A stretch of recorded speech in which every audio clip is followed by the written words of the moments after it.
Hello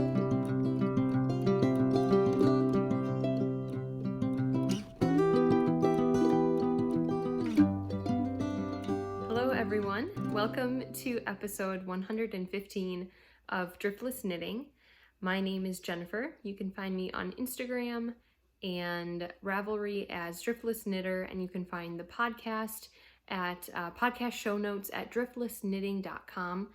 I realized literally just now, or maybe a couple days ago, that I did not put up show notes for the last episode, for episode 114. I was having a little bit of trouble uploading or saving the video from my phone in a way, so I could upload it to YouTube because of the length and various other complications. So it just completely slipped my mind after dealing with that, and it taking that's why it went up. I think it went up on a Monday. And I had recorded it on a Friday or something like that. I was trying the entire weekend to get it from my phone to a space where I could upload it onto YouTube. So yeah, so I did not put up show notes for the last episode. Whether or not I have time to go back and do show notes for that, I don't know. I'm hoping to. I think that this episode will be shorter. I don't have as much to show, so it might be easier to do show notes for this episode and just call the last one, a loss and just move on. If anyone has specific questions about projects or yarn or anything I talked about in that episode, just comment on the video or direct message me on Instagram or Ravelry, and I can easily answer those questions, no problem.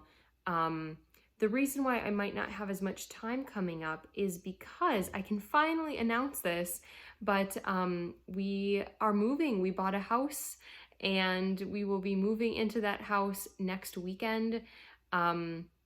It's all very exciting. We closed on the property today. It's not property, I shouldn't say that. We, unfortunately, you guys have watched this for many years. You know how much I love farming and fiber, and I would love someday to have my own little fiber farm, but that won't happen for a little while. Land prices, property prices are very, very high right now, and we were able to get a very beautiful house, upgraded and very comfortable, big enough for our family, but not too big. Still wanted it to be cozy, and yeah, it's perfect for us. We're very excited, and I can't wait to show you around. We closed today. The current owners, or I guess we are the current owners, but the previous owners, that's odd to say, they are still in the process of moving out. So they have occupancy through the weekend, and then we get occupancy, after they are gone, after they have vacated. So looking forward to that, and then we get to start the moving process. So yes, very excited. It was a long time coming. We got our offer accepted on December 6th, which was right at the beginning of Vlogmas. If you all remember, those of you who watched the Vlogmas episodes, I did talk about going to see a house, like the 4th or the 3rd or something like that. And I was saying how we really, really wanted this house, and that maybe I shouldn't say anything about it because if we don't get it, then I have to talk about that. And then I just stopped talking about it altogether. But I didn't want to be like, oh yeah, we didn't get the house when we did.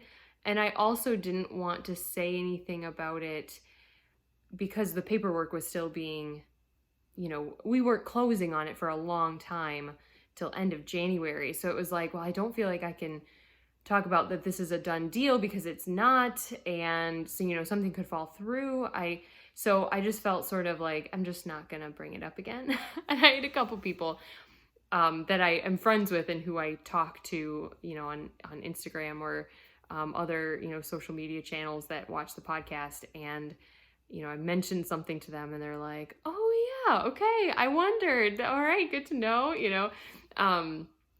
But I'm like, I don't want to announce it until until everything has gone through and we've signed the papers. And so yes, today was the day. We did it this morning, and we're very excited about that.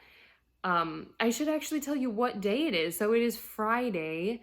It is January 21st, 2022, and I'm coming to you from the Madison area of Wisconsin. It is 1:40 in the afternoon, and I am working from home today, mostly because, well, I shouldn't say mostly. We did do our closing about 45 minutes-ish away, and we had to be there really, really early this morning. So we dropped Hudson off at his daycare. My husband and I both went over to the title agency and got that done. We had to be there at 8 in the morning. We got there at 7:45, which was, we were up early, and we were at Hudson's daycare by like a couple minutes to 7.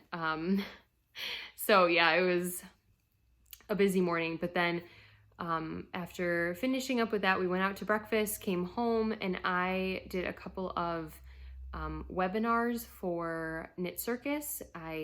We are members of the Craft Industry Alliance, and for members, they do like webinars on different business practices focused on the craft industry. It's a fantastic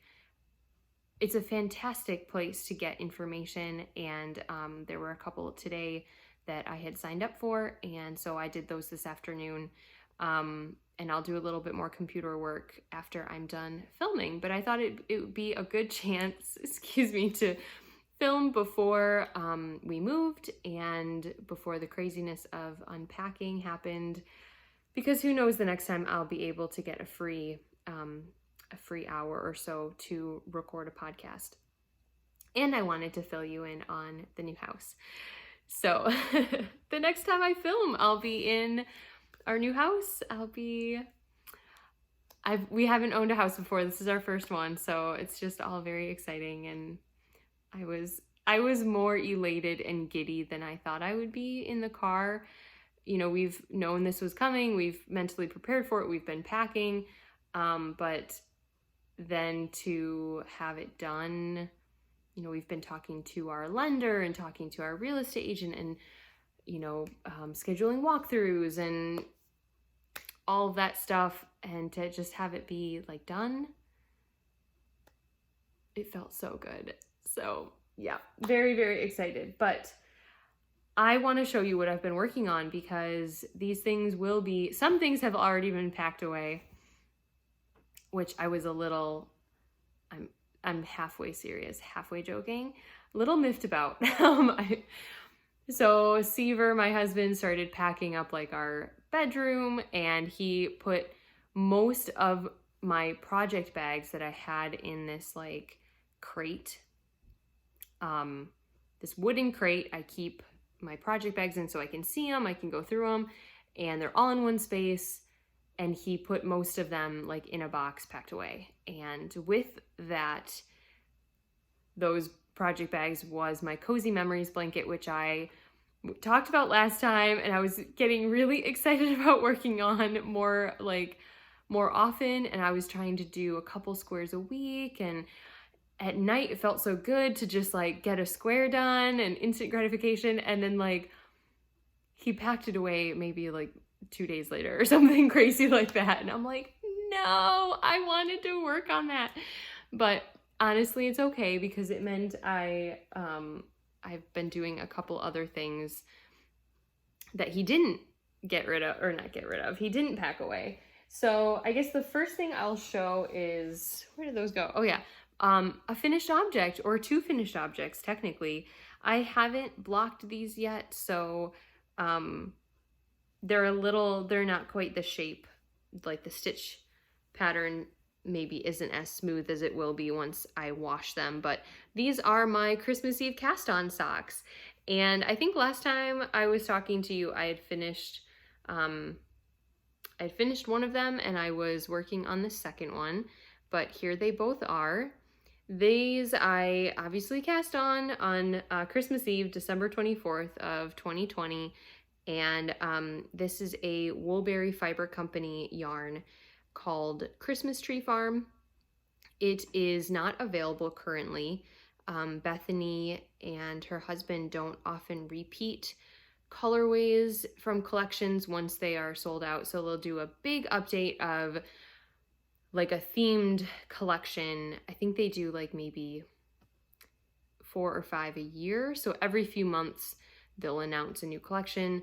They'll release the maybe dozen colorways or so, and then they'll do a big update. Usually it's like 7 o'clock Mountain Time. And I know that because I've had like alarms set, and I've gone, when I got my Woolberry Advent, which is another thing that he packed away. Both of my mini sets he packed up because they were there. I don't know. So I have not started or done anything with my Advent minis or my 12 Days of Christmas minis, but that's okay. That's okay. But yeah, when I got my road trip game and my road trip minis from Woolberry, and then my Advent, it's a very like set the alarm and be ready to check out at the exact moment. And both times I was successful. I've also done I did the Christmas update this would have been from 2019. I ordered it, and then, or no, 2020. Oh my gosh. Yeah. Did 2020 even exist? I just skipped right over that. So I ordered this in 2020 and I used it for my 2021 Christmas cast on. It was in my stash for a year. So yeah, you kind of have to be on the ball if you want some of the Woolberry yarn. Although I have been thinking about going on like Ravelry or some other de-stash sites and seeing if people have Woolberry, like old colors of Woolberry for sale, because like I said, they don't often re-release colorways. It's part of a collection, they dye it, it's shipped out, it's done, they don't go back on it.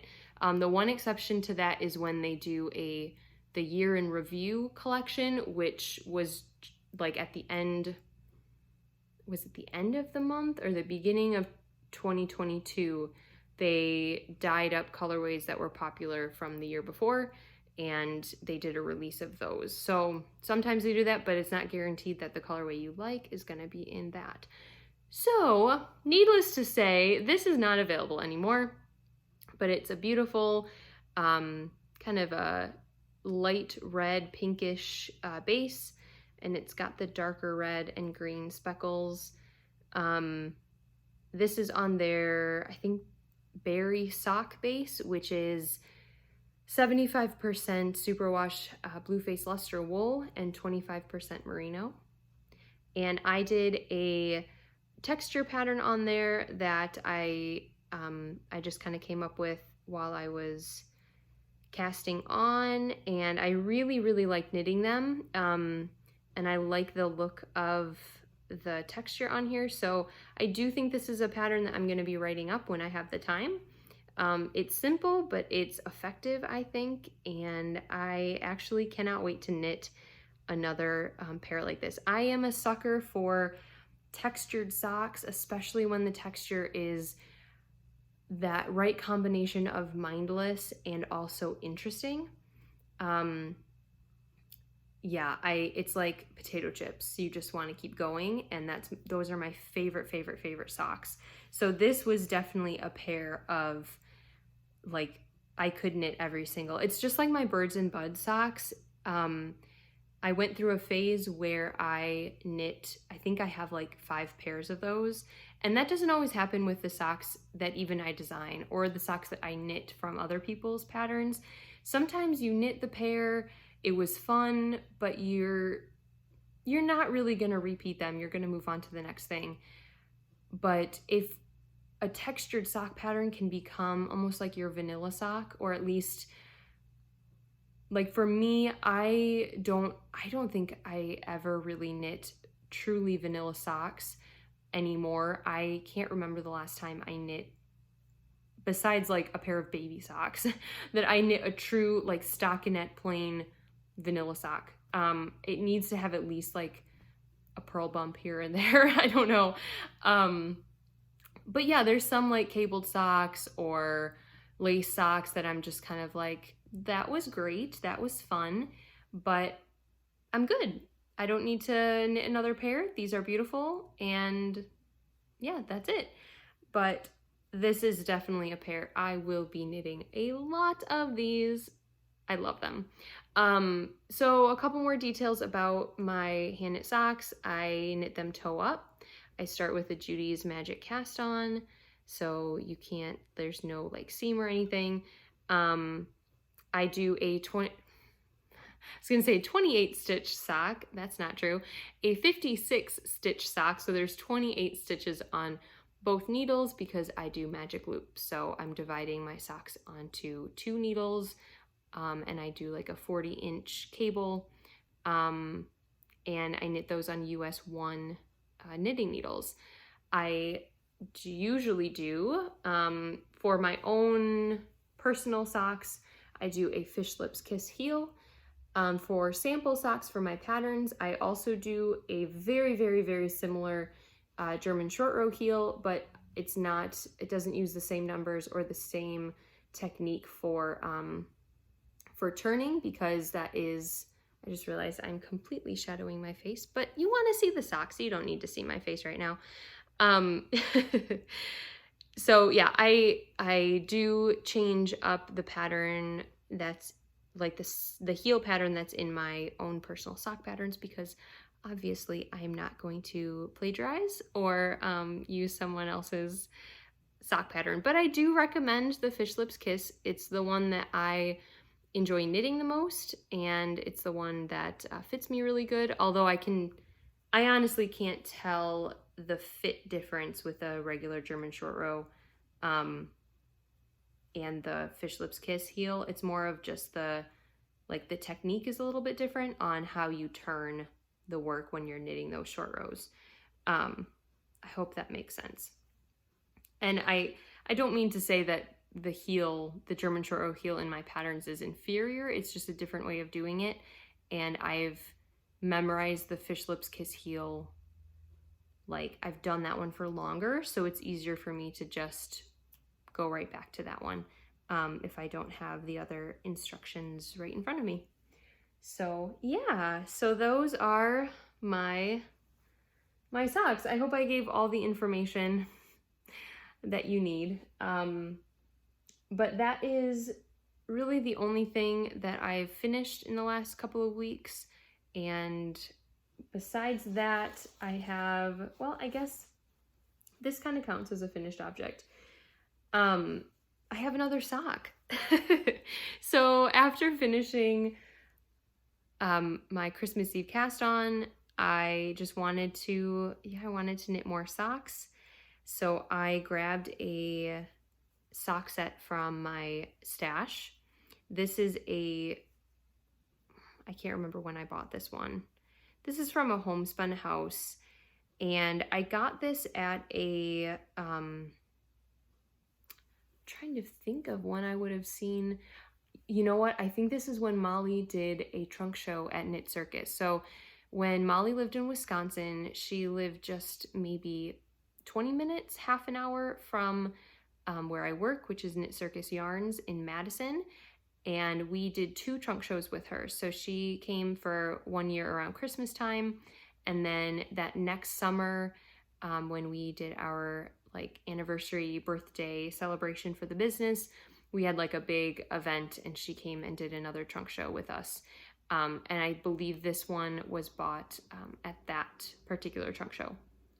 So, and that was, I think, the summer before, it must have been 2019, because it was the last time we could celebrate in person before COVID. And then her and her family ended up going back to Germany in the spring of 2020. So yeah,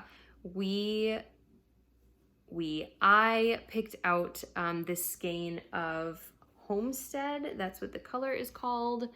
It's a beautiful tan and brown with pops of magenta pink and purple, and a couple little pops of this reddish orange shows up every so often. So I really, really loved the contrast between the neutral base and then the pops of color. and she had a bunch of like random minis that were in a basket, I remember, and I was really into, I mean, still am, like sock sets. I don't often knit like contrasting heels, toes, and cuffs, but I love the look of them and I want to, but I don't have a big selection of coordinating minis that I can just go to. I know I can use like leftovers if I really wanted to, but I'm not always like motivated to do that, I guess. I just knit the socks like these. It's just like I'm just gonna go and knit them and not stop, not collect $200. But I really liked the look of this mini with this yarn, and they were so cute, and I love mini skeins when I see them, and so it was hard to pass it up. But yeah, so you can see the yarn has the pink, but then it also, let's see if I can find in a couple of places here, down here, oh gosh, I don't know if the lighting's gonna pick that up, but it has a speckle of like a lighter purple, and it's actually a very similar tone to this like bright periwinkle. And then this mini skein has pops of the magenta that's in this one. So it didn't go like, you know, it's not the same color as that dark pink, but I thought it contrasted really well, and it kind of played off those colors really well. So I cast on with that mini, and again, toe up sock, Judy's Magic cast on, 56 stitches, and I just do like a really simple, you know, increasing on both sides as the toe goes up. And then this is another texture pattern that I just decided to do, kind of on the fly, so it kind of has, it's like an alternating rib, but I like how it looks. It's fun to knit. I have to admit, it's not quite as fun as the last pair of socks to knit, but it is still super fun. Obviously, I whipped this out in about a week. And for me, with having a 1.5-year-old and moving, like it was, yeah, it just flew off my needles. So my only knitting time is really at night, and then I do a little bit of knitting if I have the chance on my lunch break. So yeah, to have this come out so quickly, I was even kind of a little surprised, pleasantly surprised. But yeah, another Fish Lips Kiss heel using the contrasting mini, and then just a little bit of a cuff at the top using that mini as well. I don't have as much experience with mini skeins and contrast heels, toes, cuffs, so I didn't want to knit too big of a cuff in case I run out of yarn. This is a 20-gram mini, so there is, you know, quite a bit of yarn available, but again, yeah, I just wanted to play it safe. And let's see, the base is, I don't think I have the tag in here anymore, but the base is an 80% superwash merino and a 20% nylon. And this is probably my favorite ply to work with. I really like a, I don't know, that visible kind of chunkier ply in a fingering weight. I mean, don't get me wrong, I like any sort of sock weight, sock yarn, but it feels so good to work with, in my opinion. I don't know why, but I really, really like it. So, and that was the same, this one had a very similar ply to it. I doubt you'll be able to see that, but let's see if I can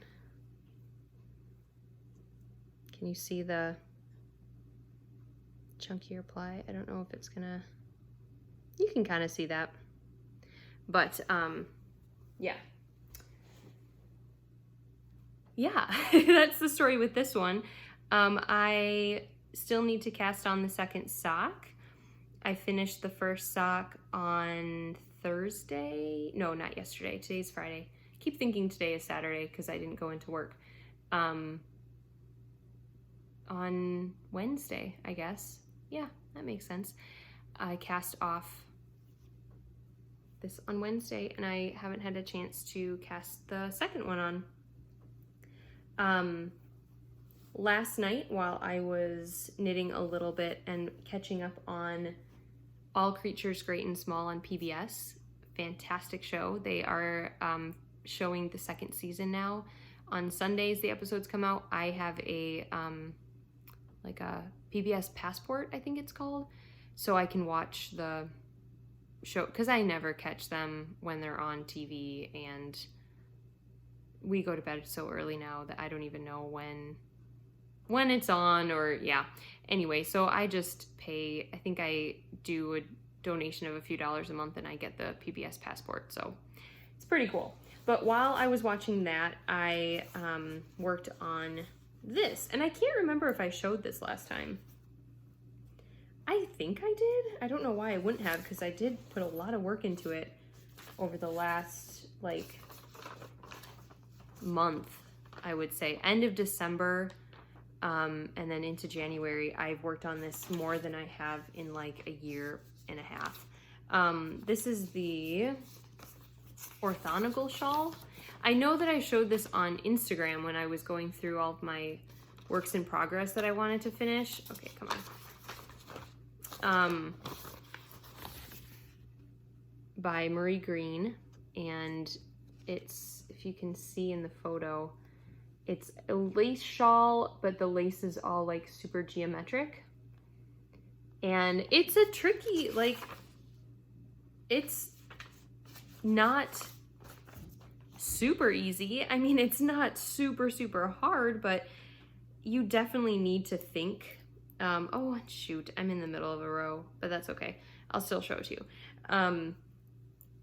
It's not a mindless project. So I started this, and apologies if this is all repeat from last episode, but just in case I didn't really talk about this, I haven't shown it in a very long time because I just wasn't putting work into it. I started it the spring of 2020 when everyone went into like modified lockdown, when the pandemic first started.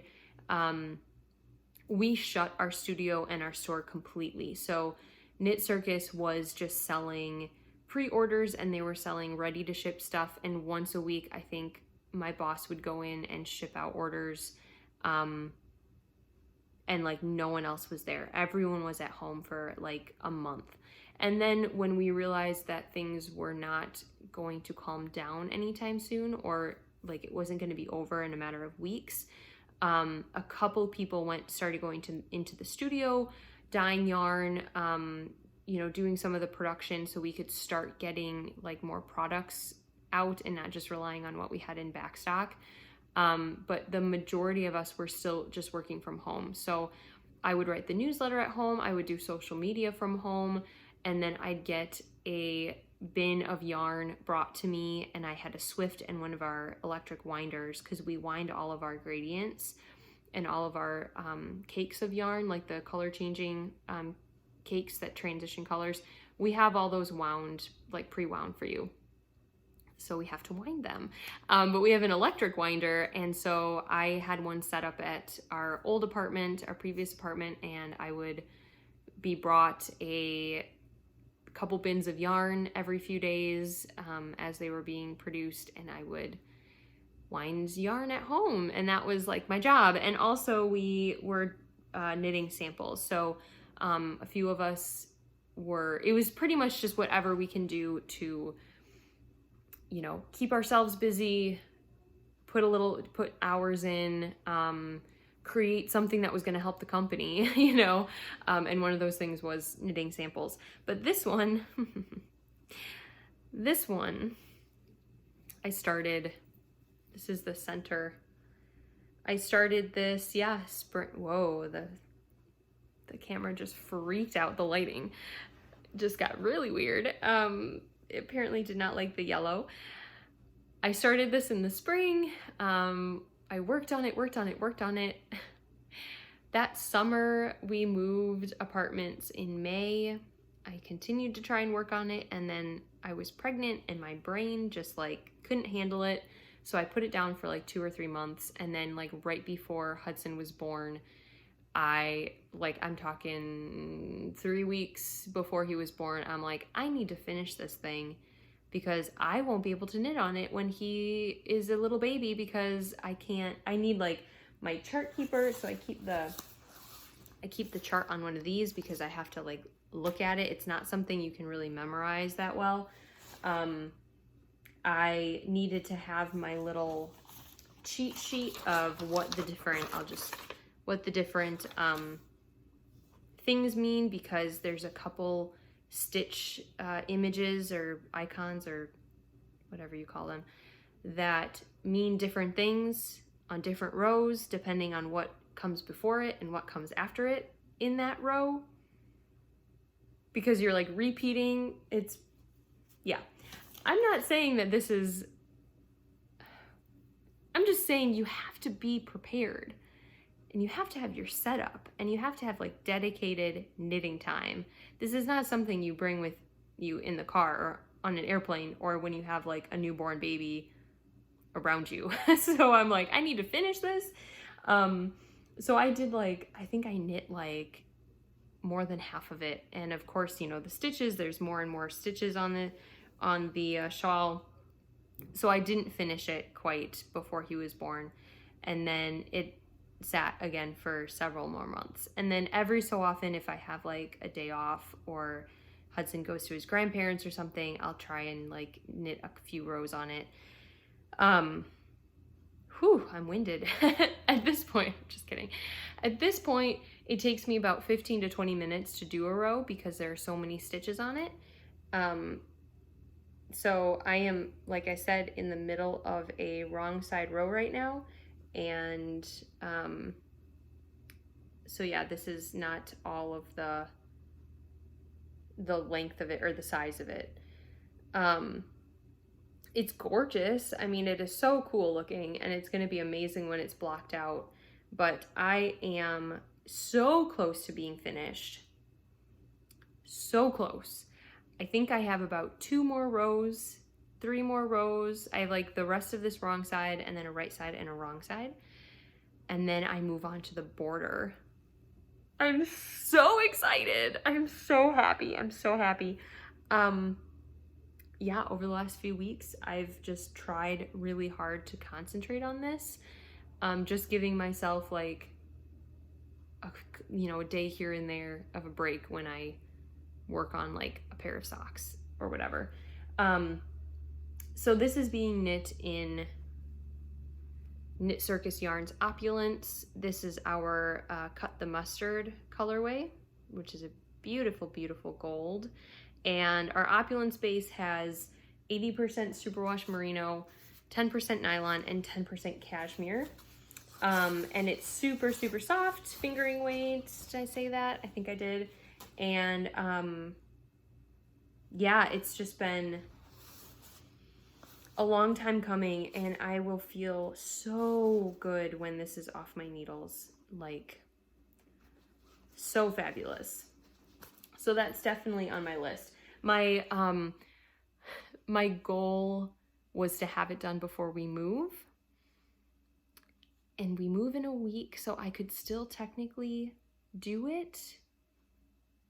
But I'm not, yeah, I don't know how long that border is going to take me. It's not as complicated, I don't think, as the lace sections, the lace panels throughout the rest of the shawl. But I don't know that yet. I'm not sure how long it'll take me. So at least if I can finish it, before like March, maybe that'll be my deadline for myself, before March. And with more space and, we'll have a basement and all this stuff, I will have space to lay it out and block it, which was a challenge here in the apartment, especially when Hudson started crawling and walking. When he's not mobile, I can just put it on the floor of the living room and, he's not gonna go over and mess with it. But yeah, when he got mobile, it was like, well, we have no room in our room really to lay anything out, and it's not going in his room, and the living room's off limits because he's walking everywhere. So yeah, there was just no space to do it.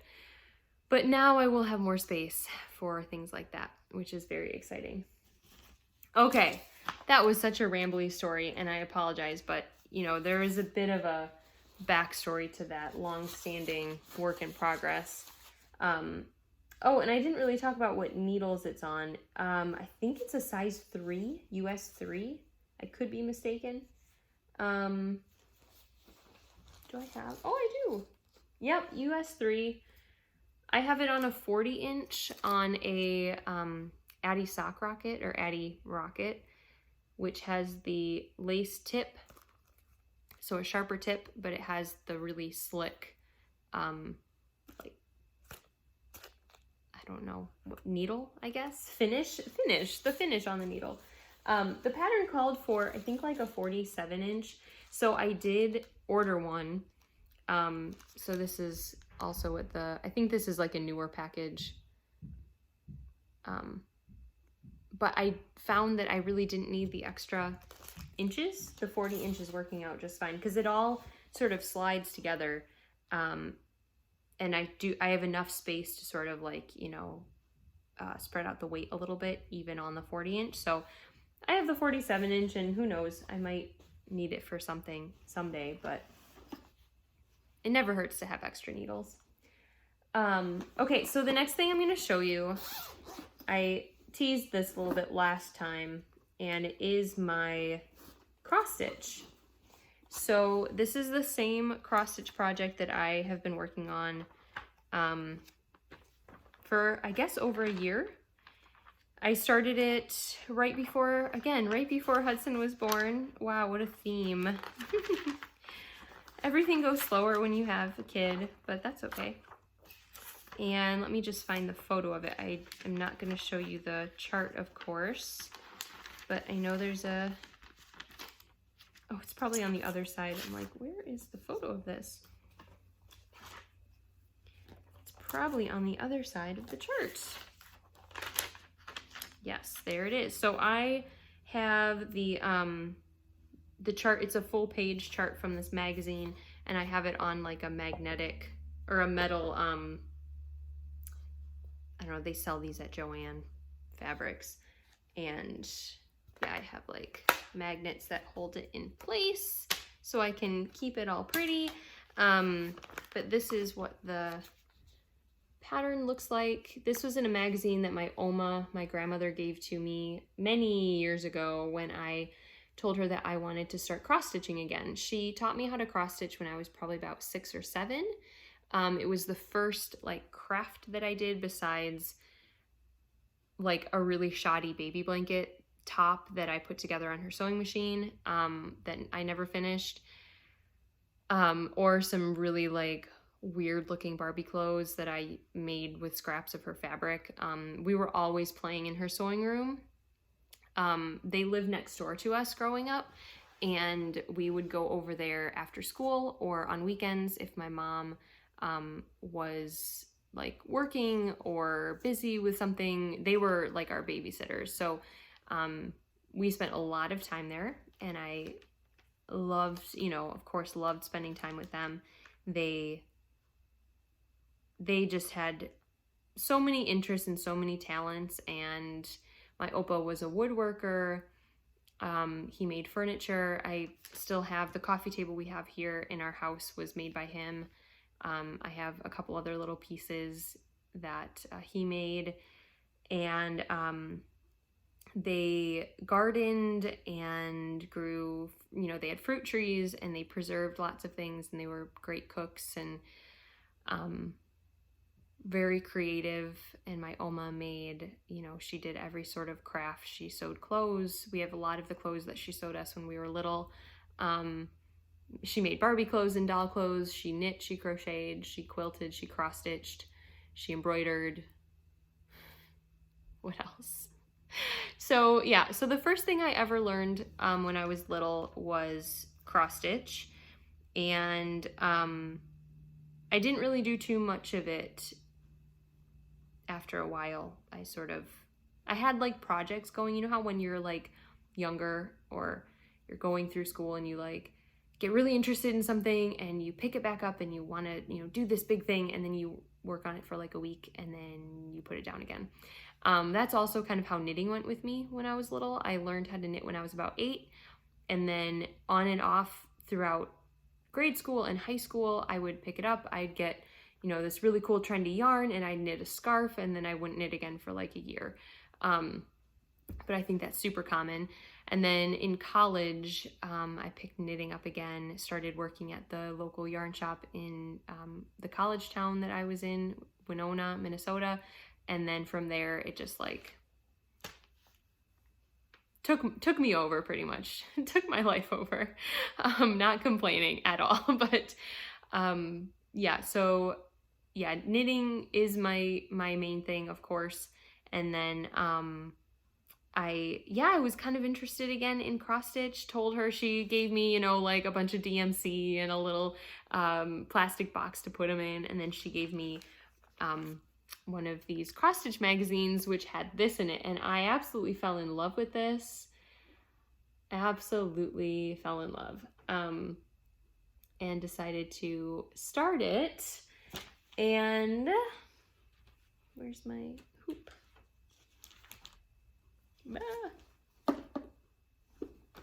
There we go. So this is my progress. Not very much progress, but I think it's wonderful. I got a lot of this done around the time Hudson was born, and then really didn't get a chance to work on it for a very long time. I'm not good enough at cross stitch to be able to pick it up and put it down really quickly, like with knitting. It takes me a while to kind of get in the zone and to get my needle thread and to, figure out where I'm gonna, what section I'm gonna do. And I need sort of like an hour at least, or I don't know, just a chunk of time to dedicate to cross stitching. Which it's fabulous when I do get that chunk of time, and I'm super slow, but I still feel really accomplished when I like finish a little section. So lately I did, I think since the last time I showed you, I don't know if I had the flower done, but I did the flower, and then I did this squirrel down here, or the part of the squirrel, and then got more of the fox done. And then I think like this is, I believe, gonna be part of her apron. Yeah. So those little like green lines, right? I want to make sure I'm pointing to the right thing. Those little green lines right here are part of her apron, because the deer is kind of peeking out from behind her. And yeah, I absolutely love this. I can't wait until I finish it and I can frame it, but it's just been fun to get back into it. And I now also watch floss tubes, which is super fun. Those are podcasts for crocheters, they call them, or an embroidery, I guess, not just did I say crochet? I meant cross stitch. I need to eat lunch. It's already past 2. I haven't had lunch yet, so my brain's a little fuzzy. But yeah, floss tubes where, cross stitchers talk about what they're working on. So I've gotten into a couple of those when I can watch YouTube and podcasts. And I have a few patterns. I think I showed like a couple months ago some patterns that I picked up at a local needle shop.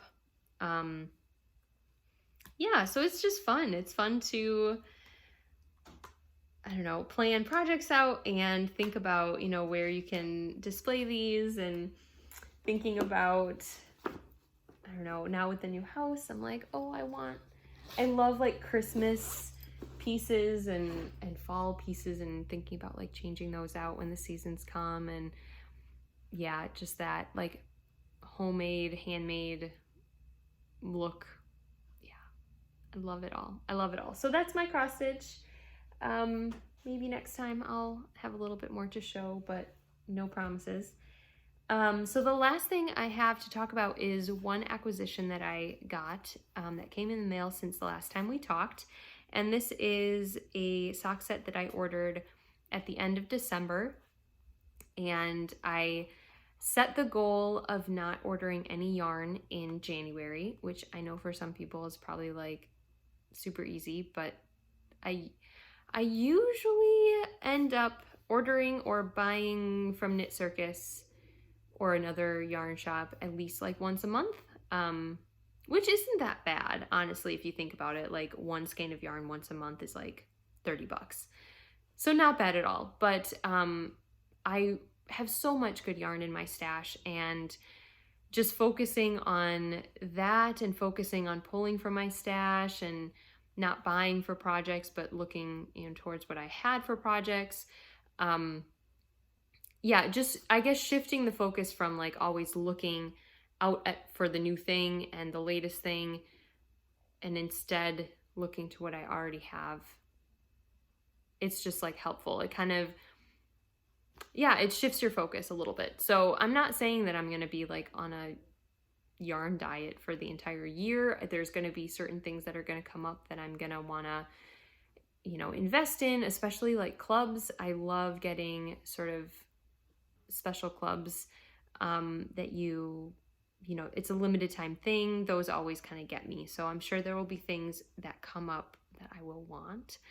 But yeah, this month it's been nice to just, look at what I have. I rearranged and reorganized my stash the other day, and organized everything by weight. I had a lot of things organized by weight, but I had a lot of newer things that had come in that I just like put in bags and hadn't had room or time or space to, put them in separate bins for, by weight, but now they are all organized, which is great.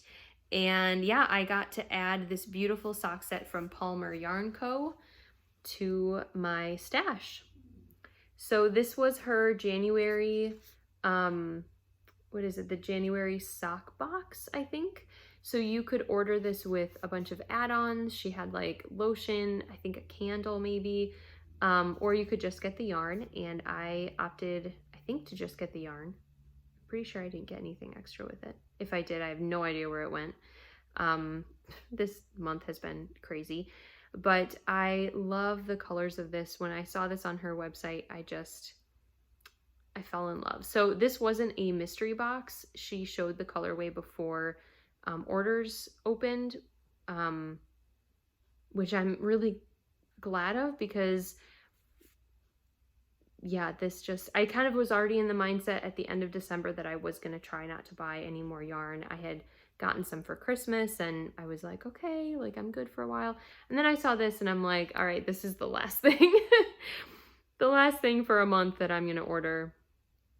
And it's just gorgeous. So these like mauvey purples, and then the blue that matches the mini. Oh, I just love. And then this gets me. Look at those green, yellowy green speckles. Oh my gosh, just love it. And it's called January Vibes and Dusty Blue. So yeah, and it is also an 80/20 merino nylon fingering weight. It's 400 yards, and then the mini is 80 yards, so 20 grams. And Palmer Yarn Co. is out of Winona, Minnesota, which is where I used to live. And I knew Kim when I lived there, and it's super exciting that she is now dyeing yarn. So yeah, I have a small collection going that I got. She wholesales at Yarnology, which is the shop I used to work at. And when I visited twice at the end of last year when we were vaccinated and could kind of do a little bit more traveling. And I think I got a sock set and a mini set there, and then pre-ordered. She did a DK weight cowl with Millie's Knit Designs, which is another friend of mine from Winona. She's a pattern designer, Crystal Hyatt. She did this beautiful cowl pattern and designed it with Kimberly's DK weight, like a DK weight mini set. So yeah, so I got some Palmer Yarn Co. Go check her out on Instagram, and I think her yarn is on Etsy. So, but she'll have all that information on her Instagram account. So yeah, this is really the only thing that that came and that I added to my yarn stash.